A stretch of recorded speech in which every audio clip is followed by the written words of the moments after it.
Saya ke Pak Salahuddin SH. Jadi ada dua rekan Pak Salahuddin.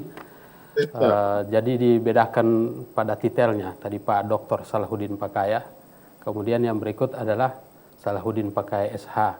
Yang selama ini kita kenal profesinya sebagai pengacara. Tapi juga mantan Ketua KPU Bualemo. Di awal-awal dibentuknya KPU, beliau menjadi Ketua KPU di Kabupaten Bualemo. Pak Salahuddin Pakaya SH. Selamat malam Pak Salahuddin. Selamat malam Bung Hadi. Ya, Pak Salahuddin, saya juga mau minta komentar Pak Salahuddin. Tadi sudah mendengarkan juga kan dua narasumber yang lebih dulu menyampaikan. Saya ingin mendengarkan juga terkait dengan permasalahan ini sampai dengan keluarnya rekomendasi Bawaslu dan sikap KPU yang sekarang ini sedang dinanti-nantikan. Ini harap-harap cemas sebenarnya menunggu putusan KPU. Saya minta tanggapan Anda melihat dari sisi normatif hukumnya seperti apa. Kami persilakan Pak Salahuddin. Terima kasih Bung Hadi. Assalamualaikum warahmatullahi wabarakatuh. Waalaikumsalam warahmatullahi wabarakatuh. Pada prinsipnya mungkin tadi saya sudah mendengar penjelasan dari Dr. Salahuddin Pakaya. Alhamdulillah, selamat buat Dr. Salahuddin yang sudah mencapai doktor, dan dulu saya sangat mencita-citakan gelar itu, tapi saya merasa bersyukur bahwa ada saudara saya yang sudah mencapai gelar itu. Iya. Terhadap persoalan yang sekarang ini lagi mencuat ya, lagi saya kategorikan lagi rame, lagi booming di Provinsi Gorontalo. Masalah rekomendasi yang dikeluarkan oleh Bawaslu Kabupaten Gorontalo.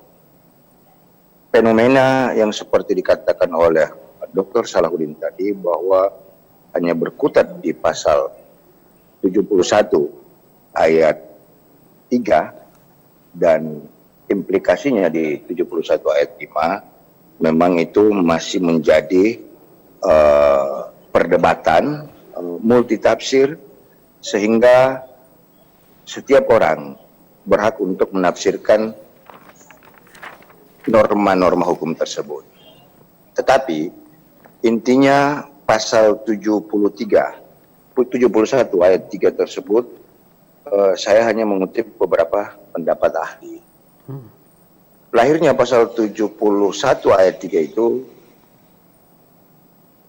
adalah bukan untuk mengekang seseorang, tetapi normanya itu untuk kesetaraan antara petahana dan bukan petahana. Simpel normanya, tidak bertele-tele dan tidak banyak tafsiran yang muncul. Nah, kategori yang keluar dari norma tersebut itu berdasarkan bunyi pasal tersebut, yaitu melaksanakan menggunakan kewenangan, menggunakan program dan kegiatan. Nah, ini inti dari norma tersebut. Sehingga di ujungnya norma ada bertuliskan bahwa menguntungkan diri sendiri dan merugikan pasangan calon lain. Nah, ini kan masih sangat sumir, masih ada multi tafsir, masih ada perbedaan. Apakah kita berangkat dari norma bahwa kesetaraan menggunakan kewenangan, program, dan kegiatan, atau kita langsung merujuk kepada menguntungkan diri sendiri dan merugikan pasangan calon lain? Kita berkutat di proses itu dulu. Terus berikutnya tentang persoalan rekomendasi yang dikeluarkan.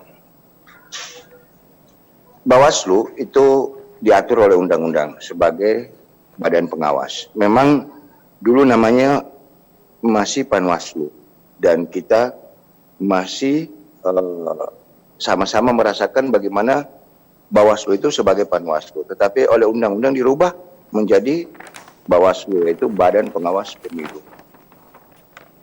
Bawaslu mempunyai kewenangan dalam proses pengawasan seluruh tahapan pemilu yang dilaksanakan oleh penyelenggara, yaitu dalam hal ini KPU dan perangkatnya. Nah, kalau kita menarik benang merah bahwa apa yang dilakukan oleh Bawaslu itu menjadi problem buat kita, ya saya kira kita sebagai warga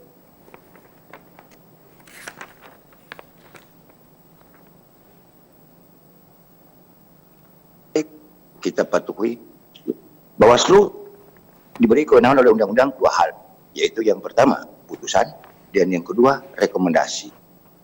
Dan diatur pun oleh undang-undang bahwa putusan Bawaslu itu dilaksanakan wajib ditindaklanjuti atau dilaksanakan oleh KPU provinsi atau kabupaten kota dalam jangka waktu 3 hari.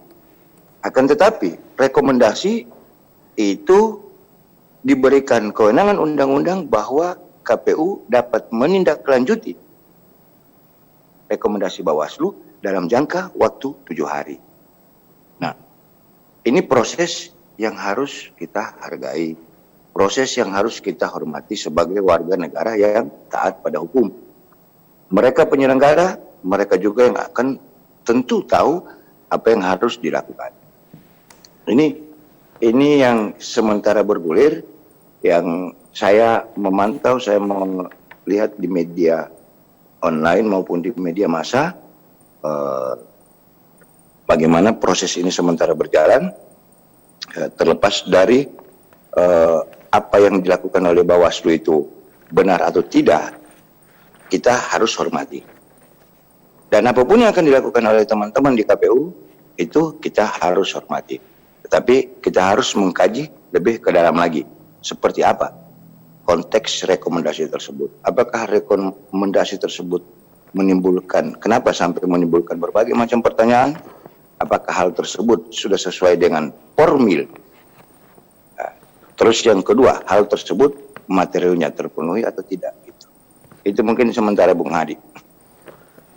Baik Pak Salahuddin dan pemirsa di rumah, saya bacakan ulang ya untuk pasal 71 yang sering disebut-sebut.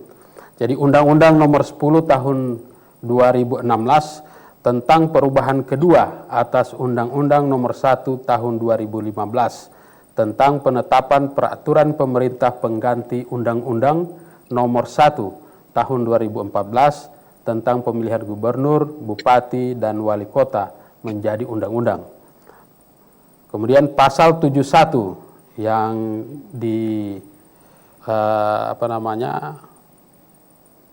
persangkakan kepada calon petahana di Kabupaten Gorontalo ini, yaitu pasal 71 ayat 3. Gubernur atau wakil gubernur, bupati atau wakil bupati, dan wali kota atau wakil wali kota dilarang menggunakan kewenangan, program, dan kegiatan yang menguntungkan atau merugikan salah satu pasangan calon, baik di daerah sendiri maupun di daerah lain dalam waktu 6 bulan sebelum tanggal penetapan pasangan calon sampai dengan penetapan pasangan calon terpilih. Nah, calon petahana di Kabupaten Gorontalo ini dianggap telah melakukan pelanggaran dengan 3 program tadi, yaitu memproduksi hand sanitizer yang mereknya NDP, kemudian melakukan kegiatan jelajah wisata, dan yang ketiga adalah pembagian bantuan di Dinas Perikanan.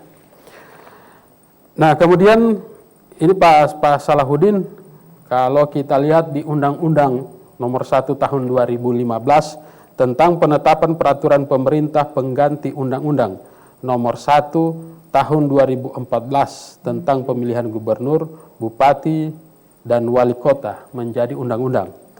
Pasal 139 ayat 1, Bawaslu Provinsi dan atau Panwaslu Kabupaten Kota membuat rekomendasi atas hasil kajiannya sebagaimana dimaksud dalam pasal 134 ayat 5 terkait pelanggaran administrasi pemilihan.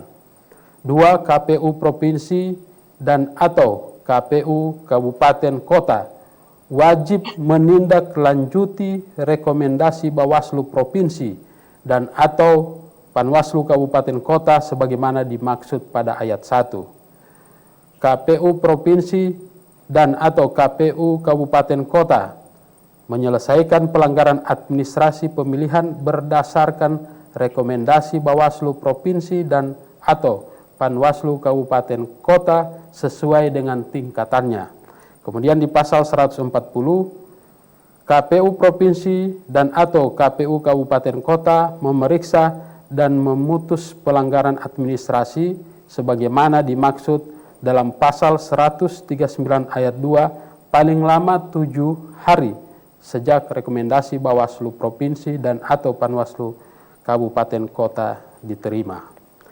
Nah, Pak Salahuddin, kalau kita lihat di pasal 139 ini, Undang-Undang Nomor 1 Tahun 2015, bahwa penyelesaian pelanggaran administrasi itu berdasarkan rekomendasi Bawaslu. Jadi apakah maksud dari pasal ini, apa yang menjadi isi dari rekomendasi itulah yang harus dijalankan?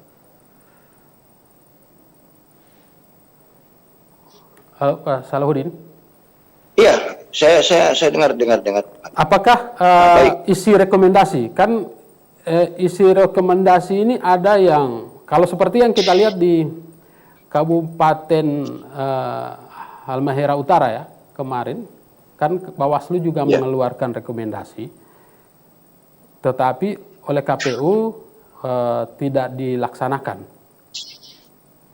Kemudian, baik, Bung Hadi.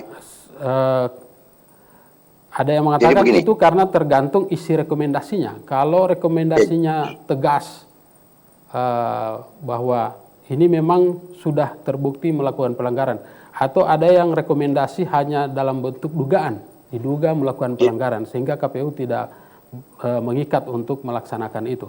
Apakah pasal ini menjelaskan soal itu kira-kira Pak Salahuddin? Baik Bung Hadi.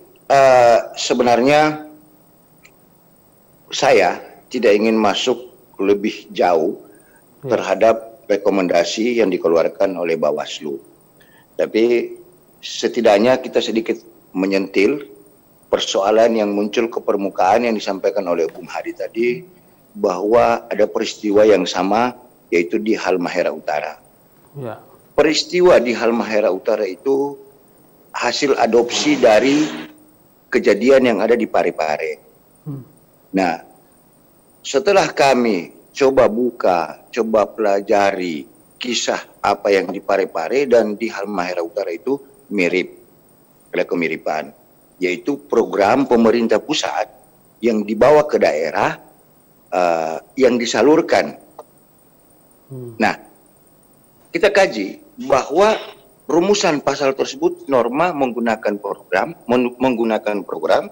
kewenangan dan kegiatan, yaitu program yang ada di daerah tersebut dalam bunyi norma pasal itu.